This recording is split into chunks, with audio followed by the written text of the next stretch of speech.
নমস্কার বন্ধুরা, আজকের আমি রান্না করেছি ভাত আর ডাল, মুসুরির ডাল।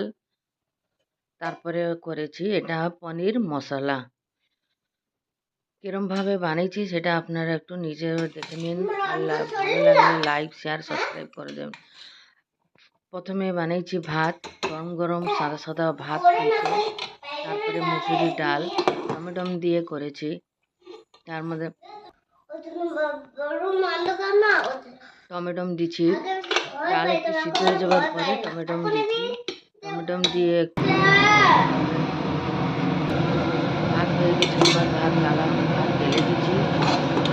ডালের মধ্যে হলদি লবণ দিয়ে ডালটারে টমেটো দিয়ে ডাল রাঁধুনি আর শুকনো লঙ্কা আছে সর্ষে দিয়ে ঘরের মধ্যে দিয়ে তেল দিয়ে ফুটন দিয়ে দিলাম। পেঁয়াজ কুচাই দিচ্ছি, পেঁয়াজ ডালটা সোমবার দিলাম।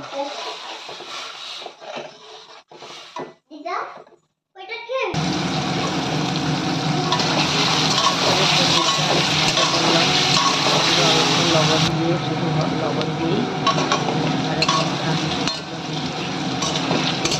শুকনো লঙ্কা দিয়ে ভাজা ভাজা আলু দিয়ে ভাজা ভাজা করেছি। তারপরে পেঁয়াজ দিয়ে ভাজা আলুটার একটু ভাজা ভাজা প্রথম মতন হয়েছে। তারপরে দিয়ে দিচ্ছি আদা রসুন পেস্ট দিয়ে মশলাটা একটু কষাইছি। একটু আদা রসুনের গন্ধটা চলে যাওয়ার পরে তারপরে দিলাম টমেটো দিয়ে দিলাম। টমেটো একটু ভাজা ভাজা হয়ে গেলো, মশলার সঙ্গে মিশে গেল। তারপরে জিরা, ধনে গুঁড়া, হলদি আর লঙ্কার গুঁড়া, কাশ্মীরি লঙ্কা, কারণ আমার নাতনি পারে না ঝাল, এই জন্য শুধু কাশ্মীরি লঙ্কা দিয়ে ঝাল দিয়ে বানিয়েছি। তারপরে লবণ দিয়ে দিলাম, স্বাদ অনুসারে লবণ দিয়ে মশলার সঙ্গে একটু ঢাকা চাপা দিয়ে একটু মশলাটারে কষাই দিলাম। দিয়ে তারপরে একটু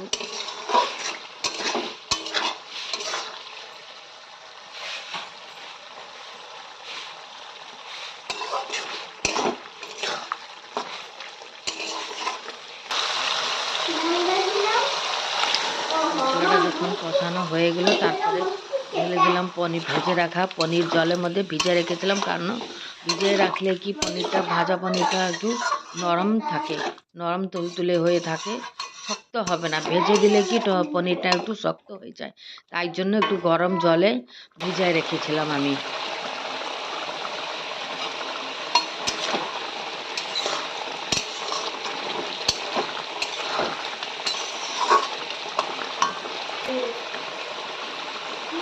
তারপরে সবজি মশলা দিয়ে একটু তরকারি হয়ে গেল।